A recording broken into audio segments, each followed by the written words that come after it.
Hey Firo fam, I just wanted to say, if you like the content that we produce, please give us a like, subscribe, and also click that bell button because it really, really helps the channel grow and more people know about Firo. You might have noticed you have seen an uptake in interest in privacy coins, even with the many exchanges and regulations trying to ban privacy coins in particular. And there's a very clear reason why, and this is because of the rise of what we call CBDCs or Central Bank Digital Currencies. This is no longer, just in the planning stage. We are already seeing countries implementing it.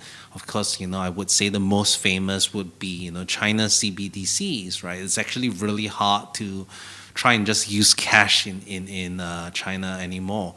But even in Europe, right, they already on their social media, they're already talking about their own Euro CBDC, and the US is already actively talking about their own CBDC, and in certain countries in Africa, they have, I think Nigeria has also implemented their CBDC. So CBDCs, they are not just something in the future. They are already coming and they are already in implementation in several countries. And it's a clear trend that we are going to see more of this.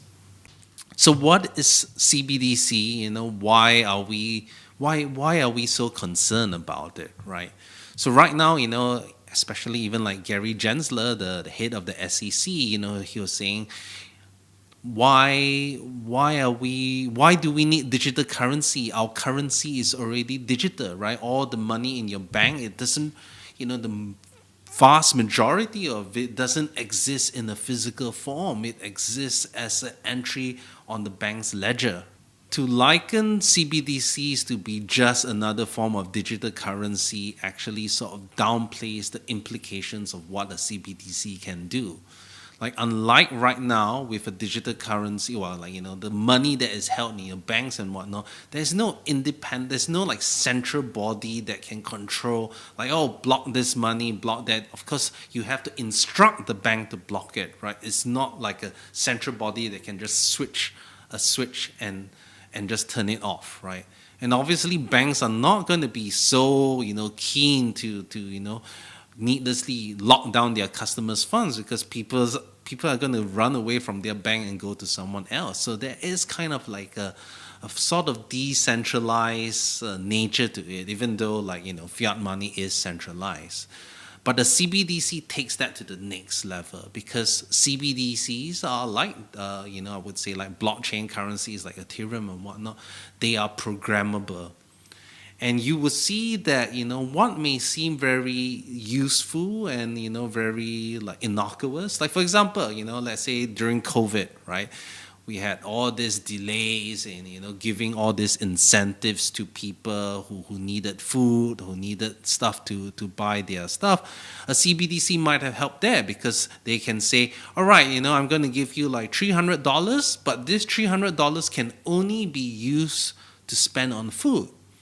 Obviously, we know, we have friends that kind of misuse their, incentives. So we wouldn't say incentives, kind of like relief funds that during the COVID period. And you might say, wow, that sounds good, right? That means now the government can give very targeted relief. But that also opens many, many doors, right? So first of all, say, oh yeah, okay, we're only going to give you this money that can be only used for food. But what happens if they start restricting what you can buy with it, right? Oh, okay, you cannot buy, pornography. Okay, maybe I can accept that. But it will expand further. Oh, by the way, we think, gaming is too much. You shouldn't be gaming more than a certain amount of hours. We can, of course, in China, there's already limits to how much children can actually access games and internet. So it gives the central bank a lot of fine-grained control of how you should be spending your money, which to me, your money is your business. You should be free to spend your money as how you like it, right? It's your choice. It's your independence. It's a very key part of who we are. It's not for the state to tell us how we spend our money. That's not how free market economies work. And it can be abused, right? So Just imagine saying, oh, you can only spend your money in large, these large recognized departmental stores or chains and whatnot, because, for some reason, they could always come up with that. And we know how powerful lobbyists are and how powerful narratives can be when they're being pushed on a very serious level by government. The other thing that is also even more insidious is that it can be used as a weapon, right? If you see any sort of political opposition, you can effectively lock it down. If you can cut people off from access to their funds and money, that is a way to control any sort of dissent. And we are already seeing it. And like, for example, in China, there's this, just to quote a very an example of that, something that I'm familiar with. So there was this guy in China. His name is Su Xiaodong, and he's a bit of an ass. he's an MMA fighter, and he goes around challenging all this traditional Chinese martial arts. So like he gets people from Wushu or Tai Chi and all of this, like even people who come from Yip Man lineage, challenges them to a fight. And then when they agree, he just beats them up, right? So yeah, okay, a bit of a funny fella, right? But what happened was quite like alarming to me, because what happened was he challenged this Tai Chi master, some Kung Fu master, and instead of agreeing to fight him, the Kung Fu master reported him to the authorities, saying like, this guy, is trying to disrespect, this traditional martial arts. And what happened was, because of that, his social credit score was actually reduced. And what that means that he is cut off from several parts of the economy. He cannot fly, he cannot rent a expensive hotel, right? He cannot do all these things. And this is only possible, you can only enforce it because you have a centralized currency, right? If you have cash, how are you going to stop that? Because I just go up to the hotel, I go up to the airplane and just pay, right? Because not everything needs identity, right? So this is kind of like, even as something as petty as that, you can cut off someone from the financial system, and the CBDC allows that. So what may seem as, very convenient, I don't have to keep money in my thing, I may not even have to open a bank account.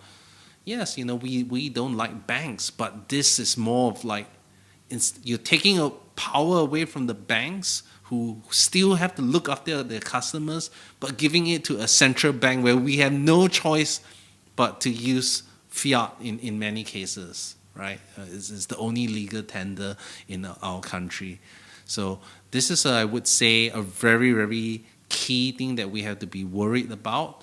And privacy coins is one of those things that really, I would say, is an answer or a counter to this, right? Because unlike, I would say, like transparent ledgers, transparent, blockchains like Bitcoin or Ethereum, you can say, okay, I freeze, I give an order to freeze a particular address, or I blacklist certain funds. And this is already happening today. With privacy coins, all coins are in this indistinguishable. You can't see where they're going to. You can't see how much someone is holding. So that is, in a way, is kind of like the exact opposite of what a CBDC is. And obviously, governments are saying, don't worry, a CBDC will be privacy preserving. This is the most utmost, priority. But if that's the case, if they are so much about privacy, why are they putting in regulations to ban privacy coins? If CBDCs are private, why are you banning privacy coins? Because they enable money laundering, right? And what we should be doing is that not giving the state apparatus more infrastructure to control our lives. We already have so much of our lives being monitored by companies, and we have like identity cards. We need identity for this and that. We have bank accounts and all of that. We are already, in a way, to a certain extent, being controlled. Even our communications are being controlled. So money, or at least cash, or like privacy coins, are one of kind of those last frontiers, and we should not be giving in or empowering the state apparatus to have more control over our lives if we want to be free citizens. So yeah, just wanted to, make people aware of why Firo is doing what we're doing. We are not like, championing crime or illegal things, but that's a side issue, right? If you think about it, we have to remember, what do most criminals use today?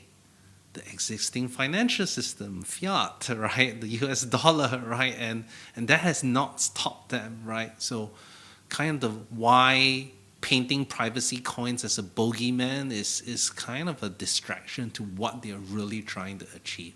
So I just wanted to make sure that that was clear and why we're not going to compromise.